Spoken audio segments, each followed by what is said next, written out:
নমস্কার। ভারত কথার গ্রন্থিমোচনের 758তম পর্বে আপনাদের সবাইকে জানাই সাদর সম্ভাষণ।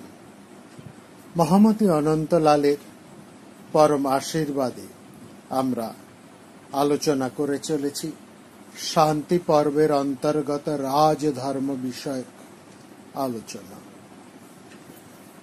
আমরা গত পর্বে শুনলাম মহারাজ যুধিষ্ঠির এটি চমৎকার কথা বললেন। রাজধর্মের কথা বলতে গিয়ে তিনি বললেন, সেই মানুষই যথার্থ দর্শন করতে সক্ষম হন যিনি অদৃষ্ট বস্তুর মধ্যে দৃষ্ট বস্তুকে দর্শন করেন এবং অজ্ঞাত বস্তুকে তিনি জ্ঞাত হন। এই অদৃষ্ট বস্তুকে দর্শন করেন বলেই তার দৃষ্টি, এবং অজ্ঞাত বস্তুকে জানেন বলেই তার জ্ঞান বা প্রজ্ঞা। এই দুই যার আছে তিনি চক্ষুষ্মান, তিনি প্রজ্ঞাবান। এখানে এই কথা বলতে গিয়ে মহারাজ যুধিষ্ঠির যে কথা বলেছেন যে ক্ষমতার বা দর্পের মধ্যে প্রতিষ্ঠিত হয়ে একজন মানুষ তার কি রকমের পরিবর্তন হয়, তার সে কি আচরণ করে। বলছে একজন মানুষ যদি পাহাড়ের অনেক উঁচুতে উঠে যায়, সেই পাহাড়ের উচ্চ স্থান থেকে সে যেভাবে নিচের মানুষদেরকে আর স্পষ্ট করে দেখতে পায় না, একজন পর্বতস্থিত মানুষ যেমন তার নিচের মানুষদেরকে ছোট ছোট ভাবে দেখে, ক্ষুদ্রাকারে দেখে, ঠিক সেই রকম ভাবেই একজন মন্দ বুদ্ধি,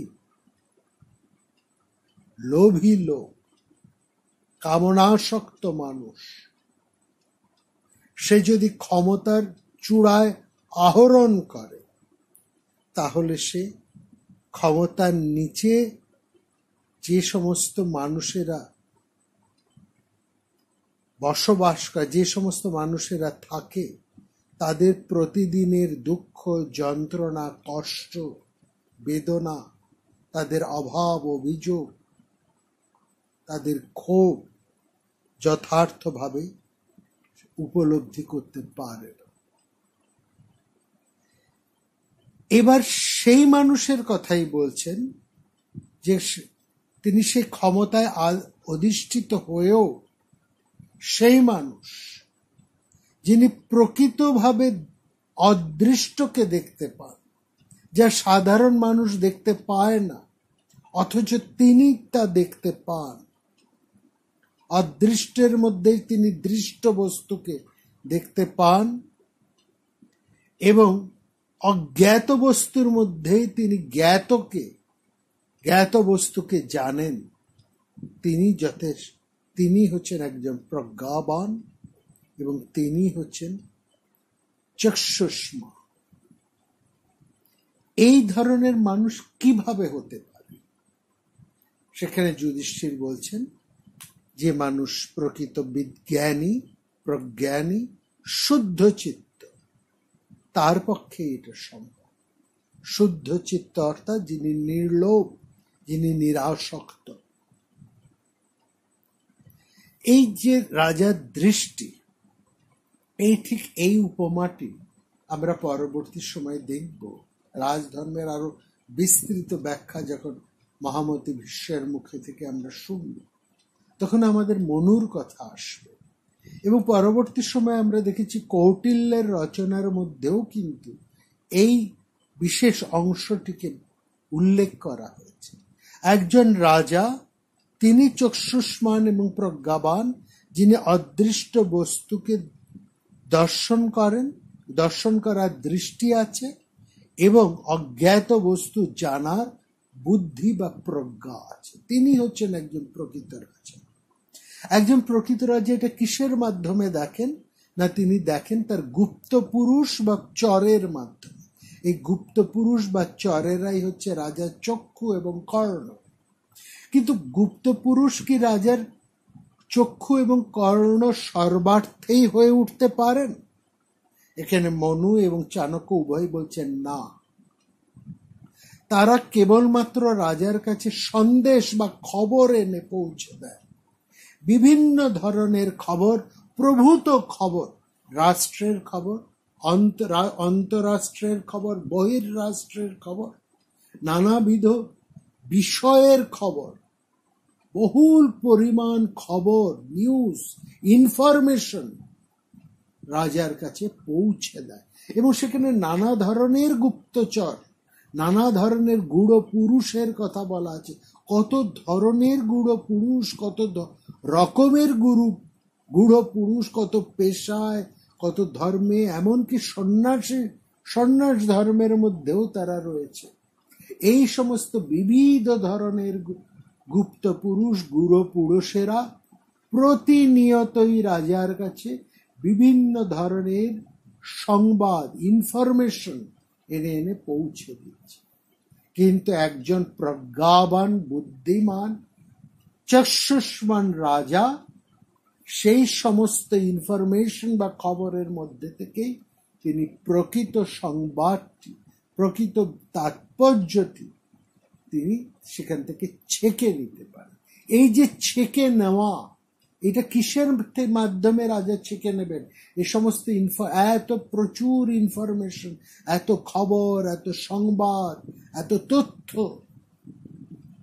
এই সমস্ত তথ্য সংবাদকে তিনি ছেঁকে নেন তার প্রজ্ঞার মধ্যে দিয়ে। একজন প্রজ্ঞাবান রাজা তার প্রজ্ঞার মাধ্যমে এই সমস্ত সংবাদ তথ্যকে ছেঁকে নিয়ে তার প্রকৃত তাৎপর্য থেকে তিনি সত্য সত্য ভাবেই উপলব্ধি করতে পারেন, যথার্থভাবে উপলব্ধি করতে পারেন প্রকৃত সত্যটা কি ঘটতে চলেছে, কি ঘটছে বা কি ঘটতে পারে।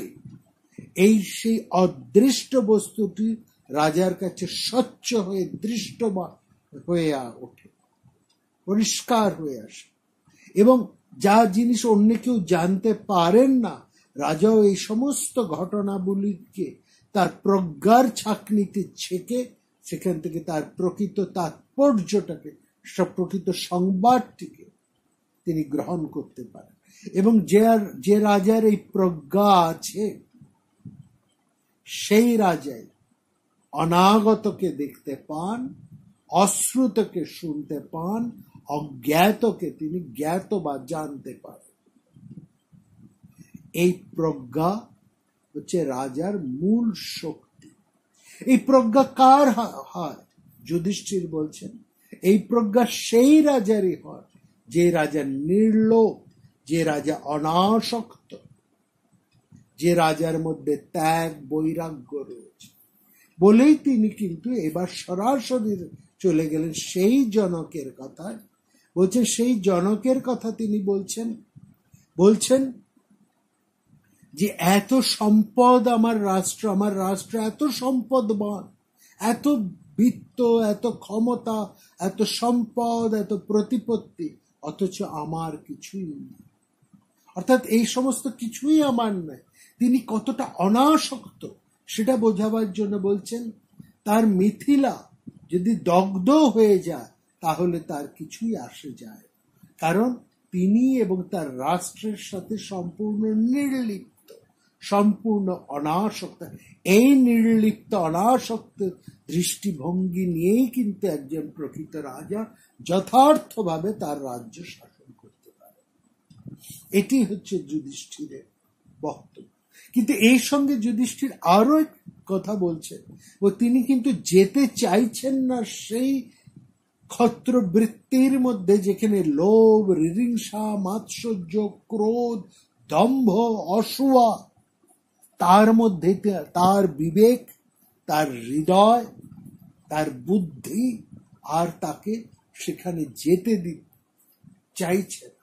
তিনি সেই কারণেই তিনি আর এই রাজধর্ম, তার ধর্ম গ্রহণ করতে, পালন করতে তিনি আর রাজি হচ্ছেন না, বরং তিনি চাইছেন তিনি ভিক্ষাবৃত্তি গ্রহণ করে বনে চলে যাবেন। রাজধর্মের মধ্যে যে শতক হিংসা, এই দোষ দর্শন করে তিনি আর রাজধর্মে ব্রতী হতে চাইছেন। যে জনকের উদাহরণ তুলে অর্জুনকে, ভীমকে মহারাজ যুধিষ্ঠির তার নিজের যুক্তি উপস্থাপন করলেন, মহারাজ যুধিষ্ঠিরের বক্তব্যের শেষ হওয়া মাত্রই আবার আমরা লক্ষ্য করছি অর্জুন উঠে দাঁড়ালেন এবং সেই জনকের কথাই, আরেক জনকের কথাই উল্লেখ করে তিনি মহারাজ যুধিষ্ঠিরের যুক্তিকে খণ্ডন করছেন। বলছেন, মহারাজ আপনি তো জনকের কথা তুলেই আপনার বক্তব্য তুলে ধরেছেন, আমিও আপনাকে এই জনক এবং তার আরেক জনক এবং তার স্ত্রীর এই সংবাদ তুলে ধরছি।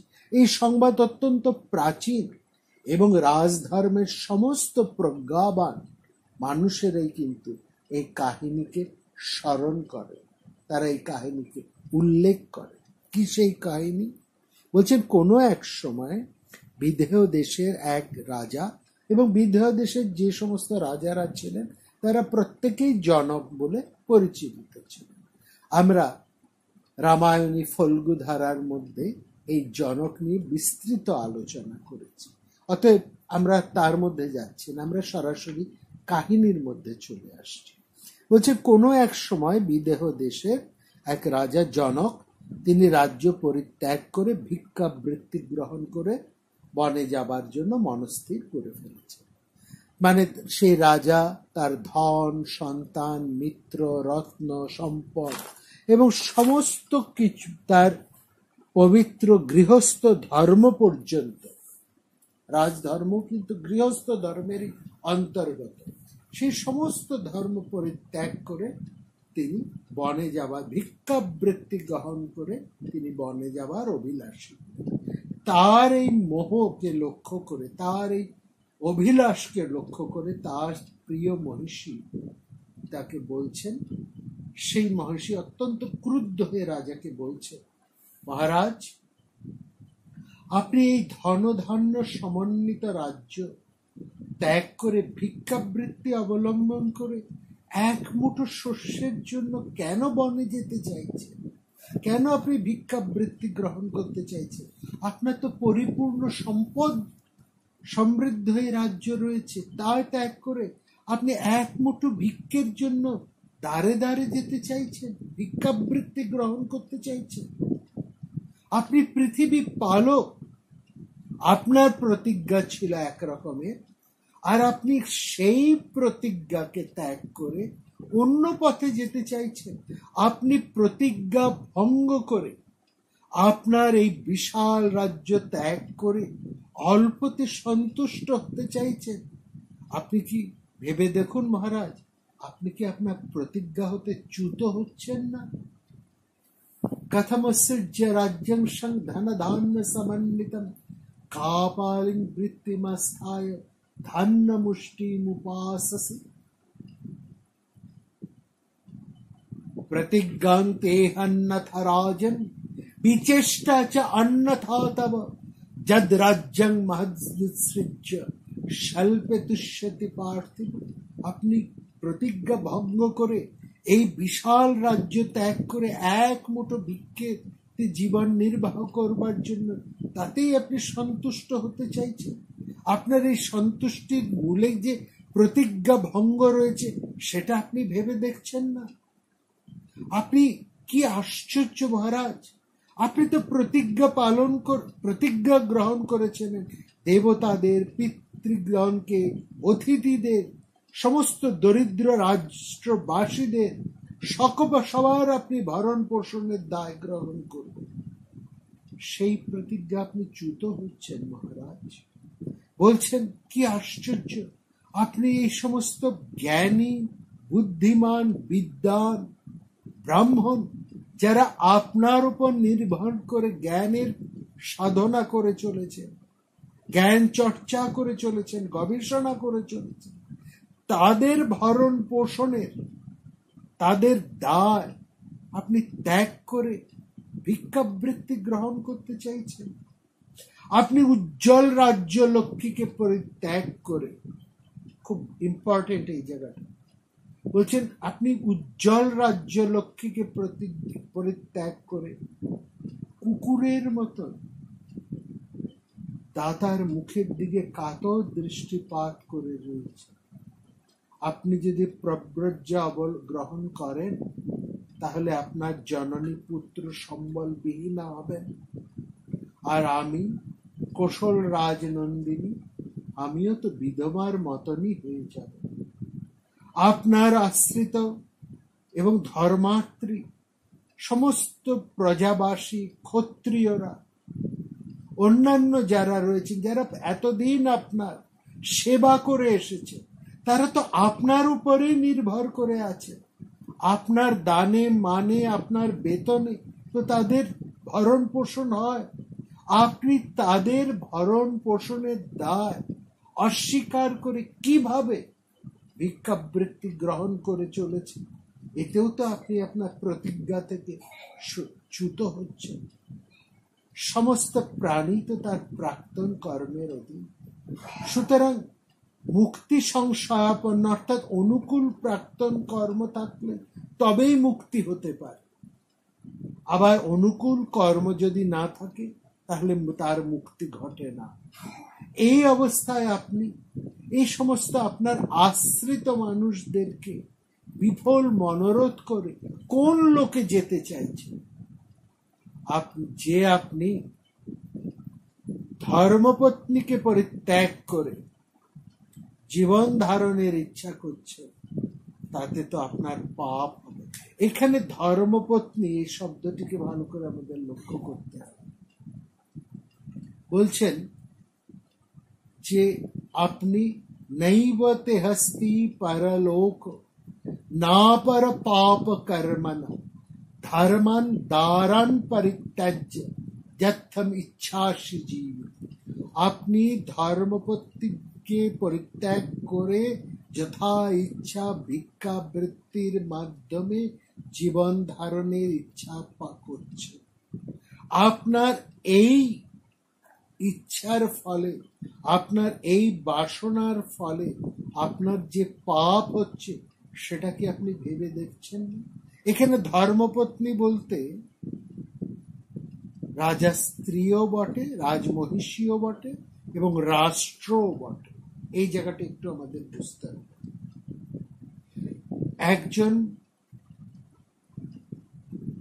পুরুষ যেমন ধর্ম সংকল্পে আবদ্ধ হয়ে একজন রমণীর পানি গ্রহণ করেন, অর্থাৎ বিবাহ করেন, সেখানে তিনি কিন্তু ধর্ম সংকল্প করেন, অর্থাৎ তিনি সেখানে প্রতিজ্ঞা করেন। এখানে ধর্ম হচ্ছে তার প্রতিজ্ঞা। তিনি প্রতিজ্ঞা করেন। কি প্রতিজ্ঞা করেন? না, যাকে তিনি বিবাহ করছেন তাকে বিশেষভাবে বহন করবেন। এই বিশেষভাবে বহন শব্দের অর্থই হচ্ছে বিবাহ। অর্থাৎ তিনি যাকে গ্রহণ করছেন সেই রমণীকে, সেই নারীকে তিনি আজীবন তার প্রতিপালন এবং সম্মান, তার সম্মান এবং তার প্রতিপালনের দায় তিনি অঙ্গীকার করছেন, স্বীকার করছেন। আমাদের বিবাহটি হচ্ছে একটি সামাজিক চুক্তি। এই সামাজিক চুক্তিটাকেই বলা হচ্ছে ধর্ম, অর্থাৎ ধর্ম সঙ্গত পত্নী। এই ক্ষেত্রেই হচ্ছে ধর্মপত্নী। ধর্মপত্নীর অর্থ এখানে হচ্ছে আইনানুগ পত্নী। আইন অনুসারে চুক্তি করে যা দায় গ্রহণ করেন একজন পুরুষ, সেই অর্থে সেই নারী তার ধর্মপত্নী। সুতরাং পতির ধর্মই হচ্ছে পত্নীর ধর্ম। পতির কর্তব্য পালনের মাধ্যমেই কিন্তু পত্নীর কর্তব্য পালন করা হয়। অর্থাৎ উভয়েই কিন্তু একটি চুক্তিতে আবদ্ধ। সেই চুক্তি পতির ক্ষেত্রেও যেমন, পত্নীর ক্ষেত্রেও সেরকম।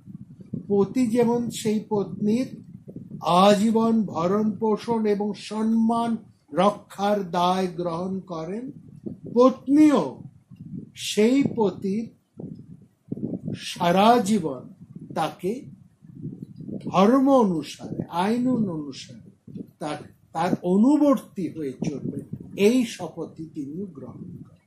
এই উভয় এক পক্ষের কিন্তু প্রতিজ্ঞা নয়, প্রতিজ্ঞা এখানে উভয় পক্ষে।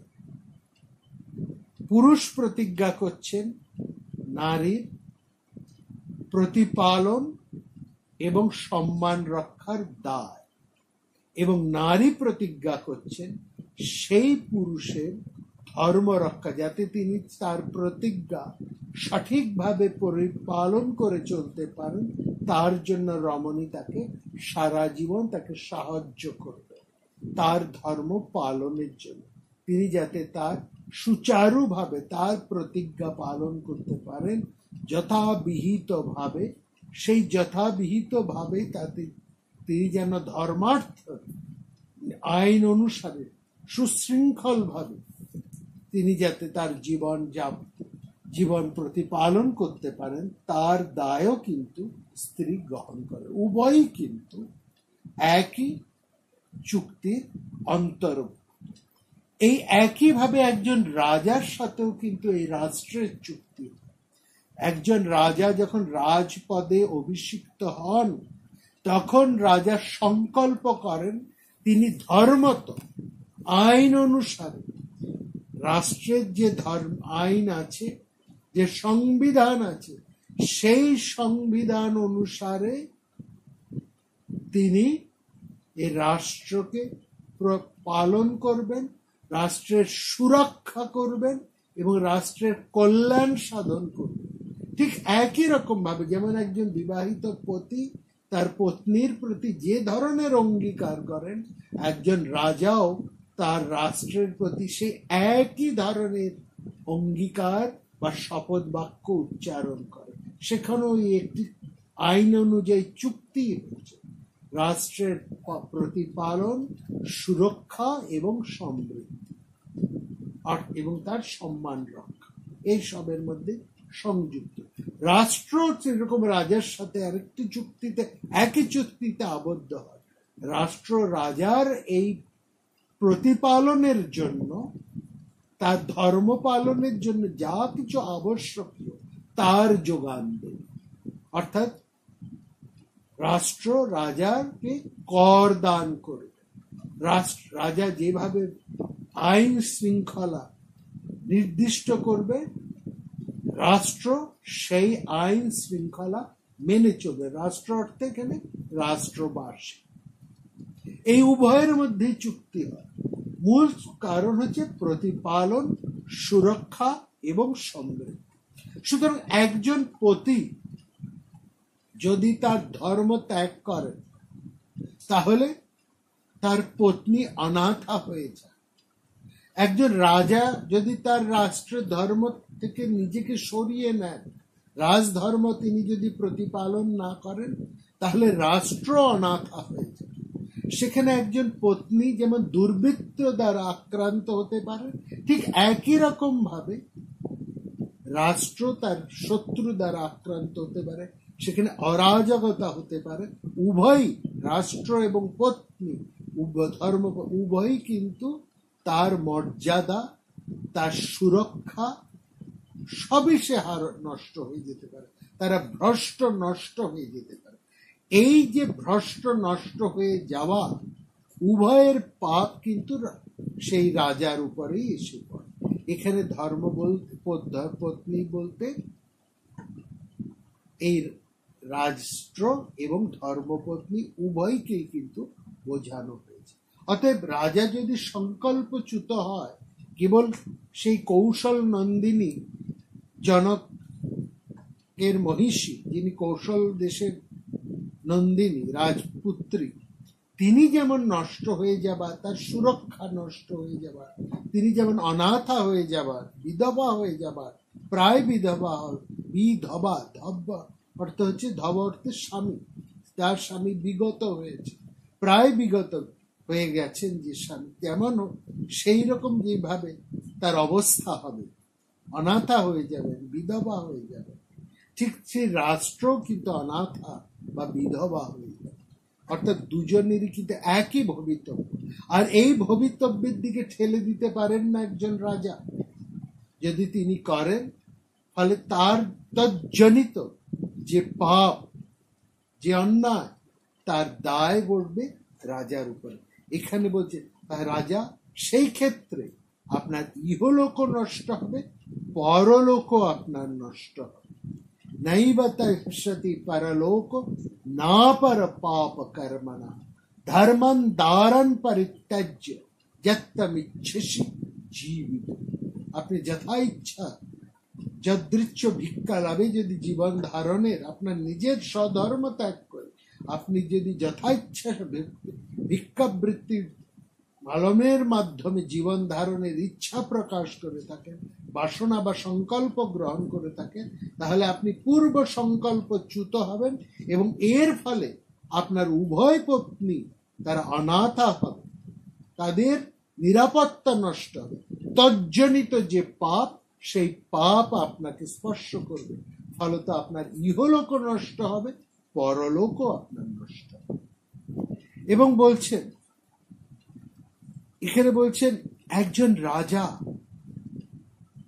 তার ভূমিকা কি, সে যেন একজন পবিত্র জলাশয়ের মতন একজন রাজা।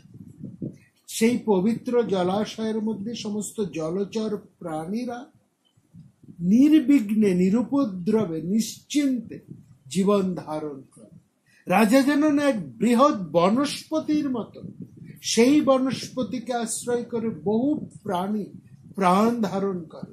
এবার সেই বনস্পতি যদি ভেঙে পড়ে, সেই জলাশয় যদি শুষ্ক হয়ে যায়, তাহলে সমস্ত প্রাণী যা এই বনস্পতি কিংবা সেই জলাশয়কে আশ্রয় করে বেঁচে ছিল, তারা সবাই মারা যায়। সেই কথা এখানে বলছে, নিপানং সর্বভূতানাং ভূত্বা তং পাবনং মহৎ অর্ধ বনস্পতির ভূত্বা সহনস্তং পর্যুপাসসি। কি চমৎকার যুক্তি তুলে সেই জনক মহিষী বলছেন রাজাকে, এবং সেই কথাই অর্জুন তুলে ধরছেন যুধিষ্ঠিরকে। যে জনকের কথা, মহারাজ জনক এর কথা যেমন তুলেছেন, নিষ্কাম কর্ম অনাসক্তের কথা বলে যুধিষ্ঠির, সেই রকমই আরেক জনকের কথা তুলেছেন, এবং সেই জনক এবং তার মহিষীর সংবাদ তুলে ধরছেন অর্জুন। এবং এখানে প্রত্যেকটা যুক্তি লক্ষ্য করার। বলছেন, মহারাজ, একটি হস্তি যদি তার ক্রিয়া পরিত্যাগ করে তাহলে কেমন হবে না, একজন হস্তি যখন চলে তখন অন্যান্য প্রাণী সকল কিন্তু দূরে সরে যায়। হস্তির এতটাই ক্ষমতা। হস্তি যখন পথ দিয়ে চলতে থাকে, জুতপতি তার জুথ নিয়ে যখন চলতে থাকে, সমস্ত মাংসাশী বাঘ, সিংহ তারাও কিন্তু ভয়ে একটু দূরে সরিয়ে থাকে। তারা চট করে কাছে আসে না, সামনাসামনি তার আক্রমণ করতে সাহস পায়।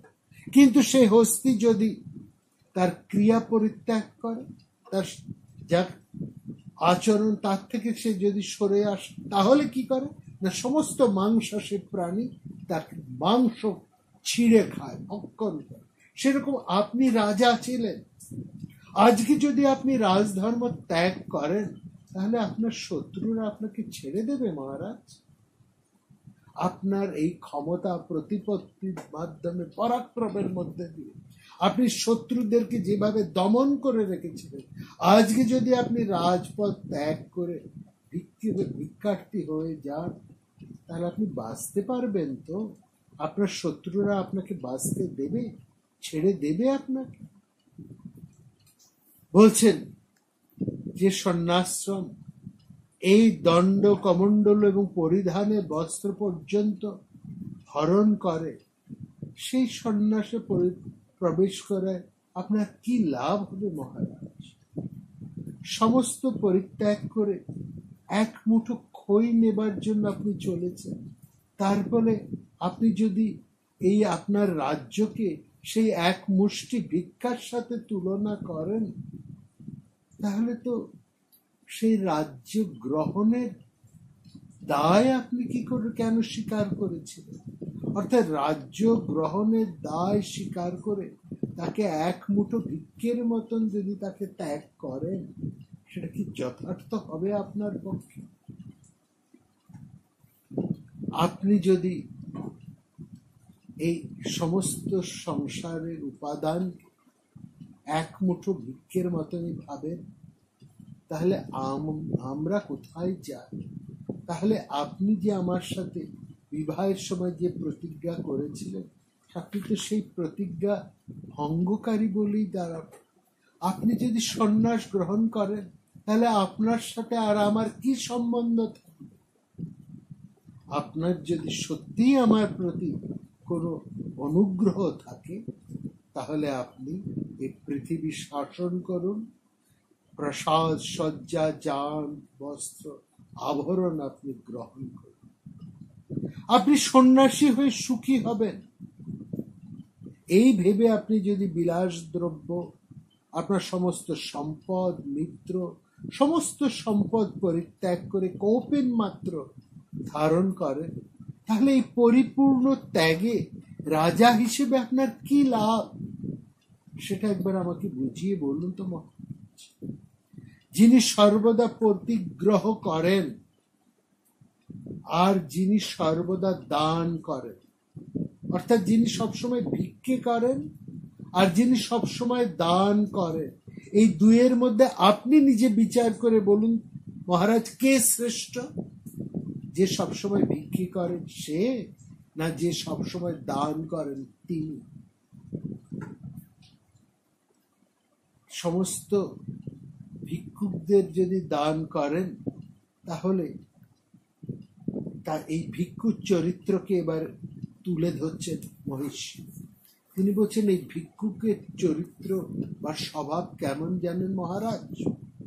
আগুন যেমন সমস্ত কাঠকে দহন না করে শান্ত হয় না, এই ভিক্ষুকের ভিক্ষাবৃত্তি, তার ভিক্ষুকের যে তার ভিক্ষার যে আশা, তার যে যাচনা, তার এই যে লোভ, সেটা একজন গৃহস্থকে সম্পূর্ণভাবে গ্রাস না করেও ছড়ায়। অর্থাৎ একজন ভিক্ষুকের ভিক্ষাবৃত্তি, তার প্রার্থনা, তার যাচনা কখনোই কিন্তু শান্ত হয় না, কখনোই কিন্তু মেটে না।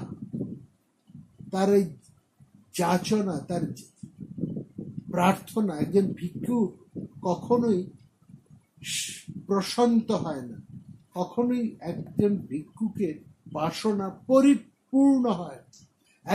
একজন ভিক্ষুকের ক্ষুধা কখনোই কিন্তু মেটে না।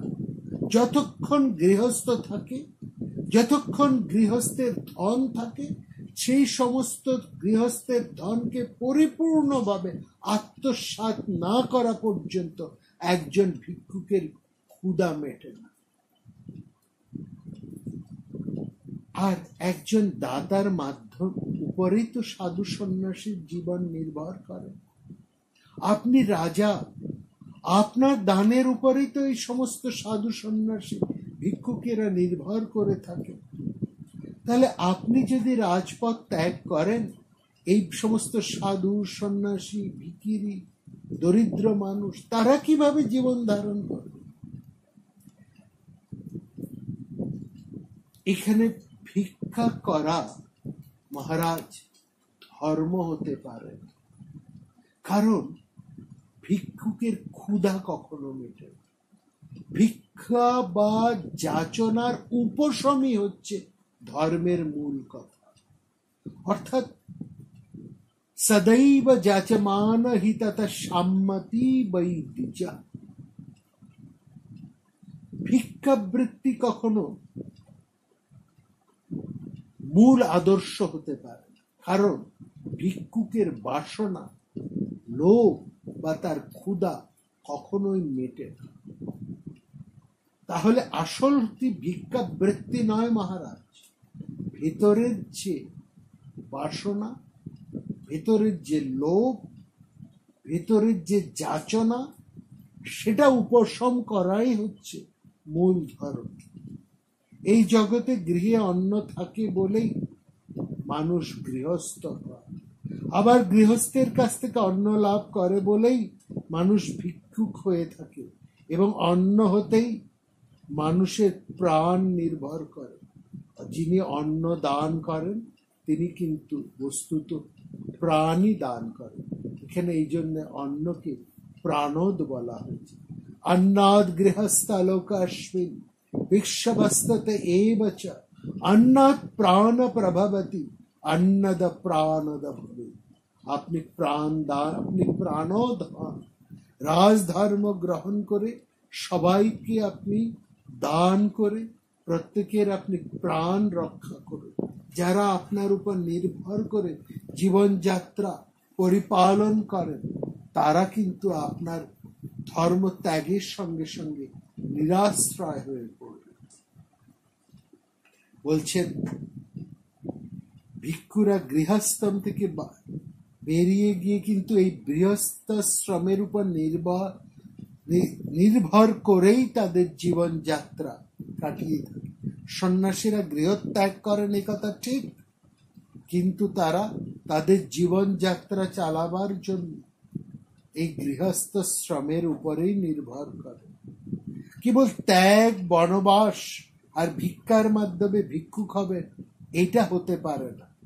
যিনি, এবং এর মধ্যে কোনো ধর্মও নেই, কেবল বনবাস আর ভিক্ষার মাধ্যমে কিন্তু কোনো আসল ধর্ম নেই মহারাজ।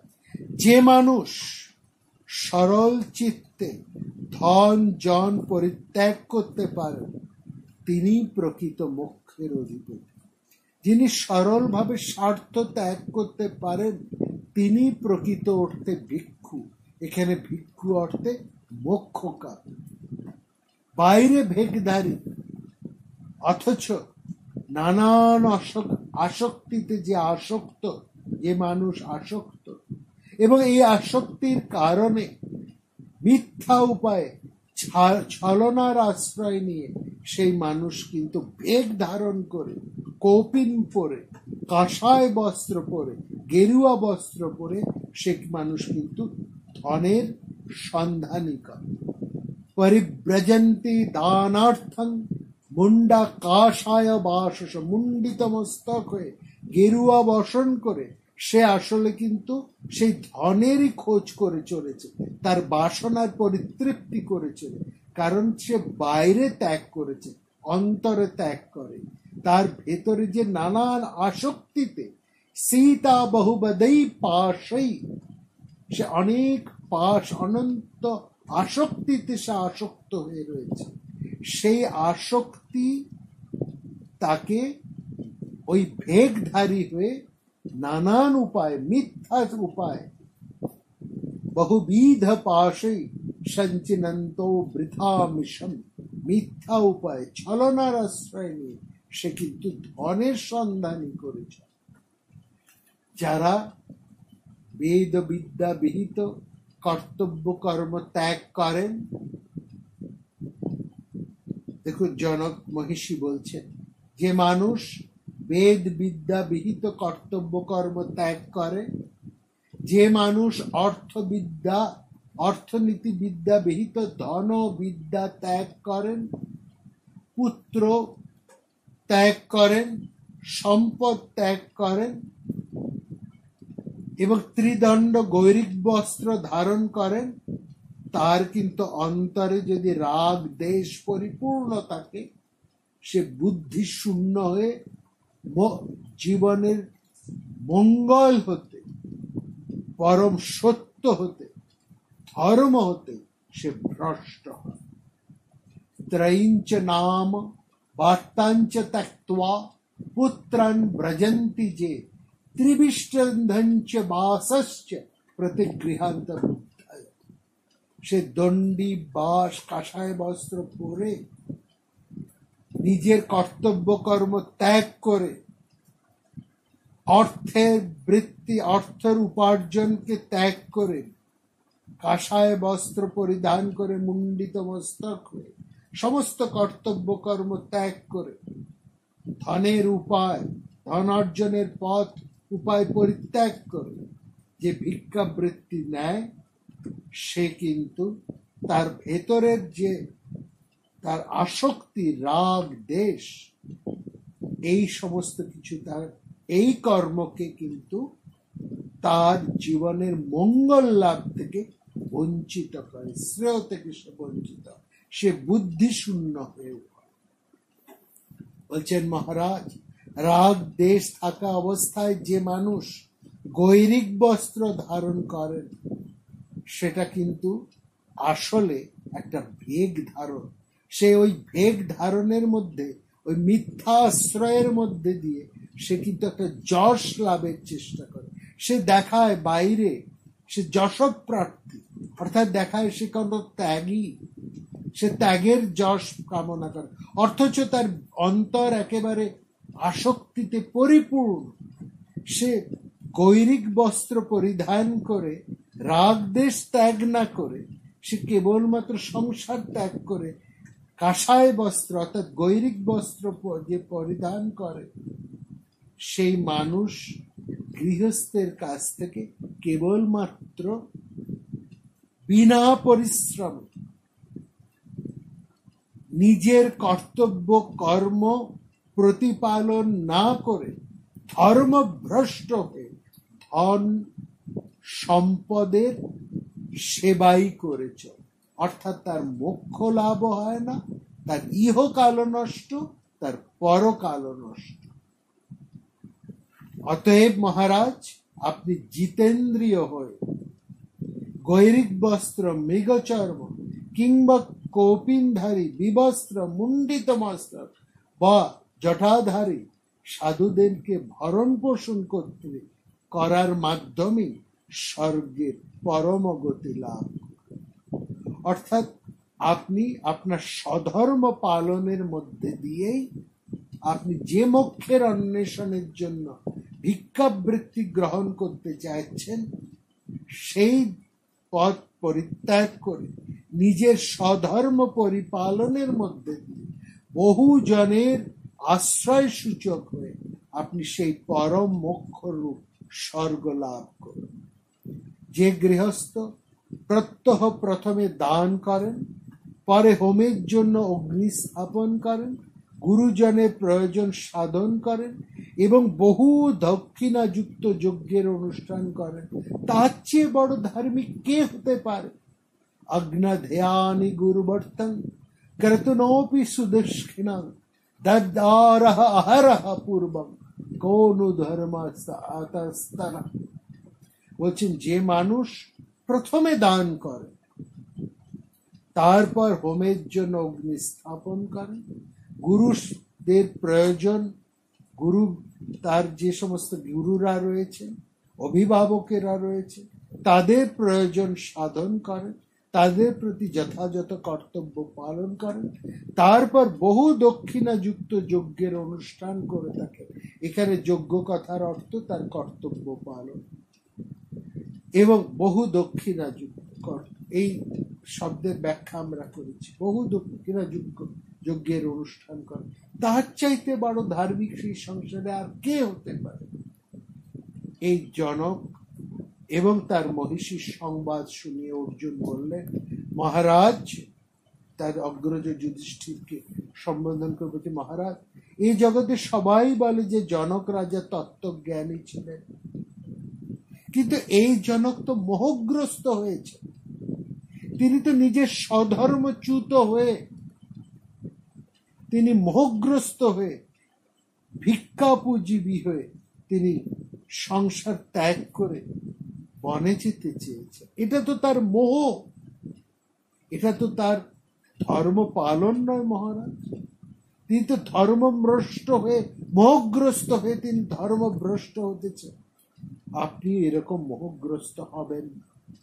আমরা এইভাবেই গৃহস্থ হয়ে ধর্মের অনুসরণ করতে দান, তপস্যা, দয়া এবং দাক্ষিণাযুক্ত, কাম ক্রোধ শূন্য, প্রজা পালনে নিরত, অত্যন্ত ইন্দ্রিয় দমনশীল এবং গুরুজন এবং বৃদ্ধজনের উপদেশ শ্রবণে তৎপর হয়ে অভীষ্ট স্বর্গ লাভ করুন। एवं धर्मानुक्रांत सदा दानव तपःपरा अनृशंस गुणोपेता काम क्रोध विवर्जिता प्रजनां पालन युक्ता दममुत्तमा स्थिता इष्टं लोकमस्म गुरु বৃদ্ধা পঞ্চালী।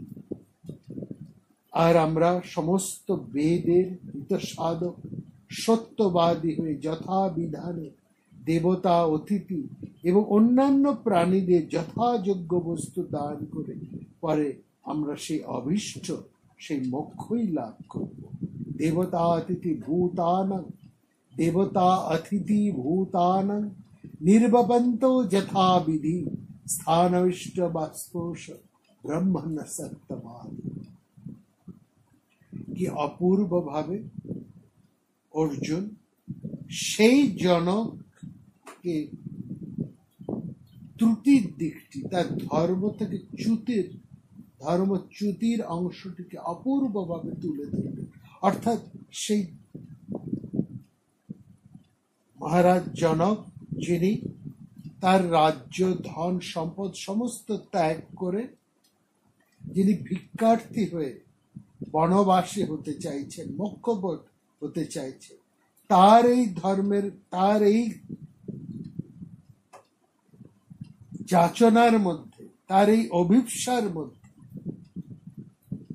যে একটি মোহ রয়েছে, তিনি যে স্বধর্মচ্যুত হতে চলেছে, তিনি যে প্রতিজ্ঞা ভঙ্গকারী হতে চলেছে, যা তাকে অভিষ্ট থেকে চ্যুত করবে, তাকে মোক্ষতে পৌঁছবে না, বরং তিনি প্রতিজ্ঞা ভঙ্গকারী হয়ে কর্তব্য কর্ম পালন থেকে সরে এসে তিনি ধর্মভ্রষ্ট হন।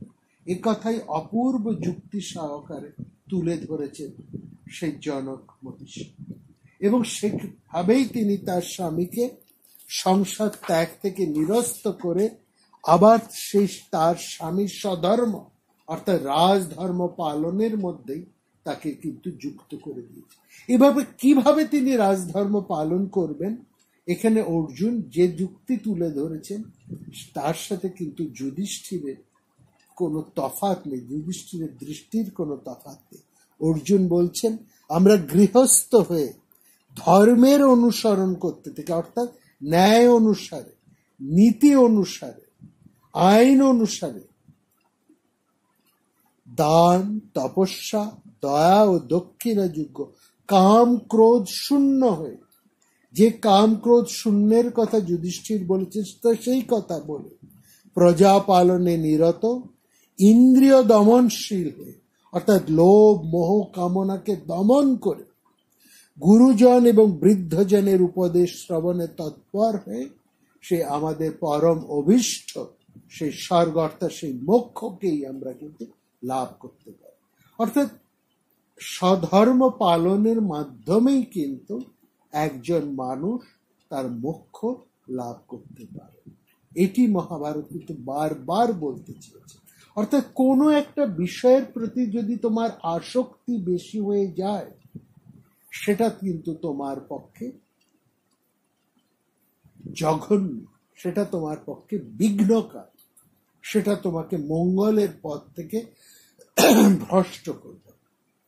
অনেক পথ আছে, মোক্ষ পথ আছে, গৃহস্থ পথ আছে, প্রত্যেকটা আশ্রমের আলাদা আলাদা ধর্ম আছে। তুমি যে আশ্রমের মধ্যে রয়েছ সেই আশ্রমের ধর্ম তোমাকে পালন করতে হবে।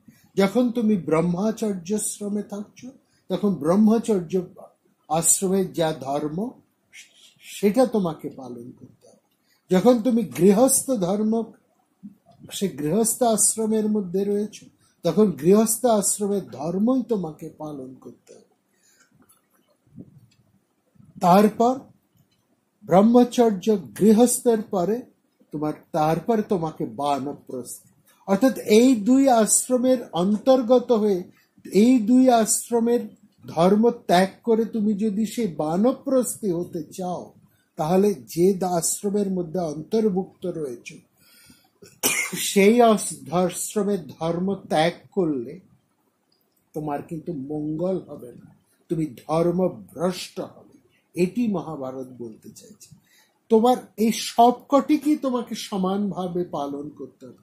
ধর্ম, অর্থ, কাম, মোক্ষ, এই চতুর্বিধ উপায়কেই কিন্তু তোমার ধর্ম, অর্থ, কাম এবং ধর্ম, সব এই অর্থের সাথেও তোমাকে ধর্মকে যুক্ত করতে হবে, কামের সাথেও তোমাকে ধর্মকে যুক্ত হতে হবে। অর্থাৎ অর্থের সাধনাও করবে তুমি সুশৃঙ্খল ভাবে, উন্মত্ত হয়ে নয়।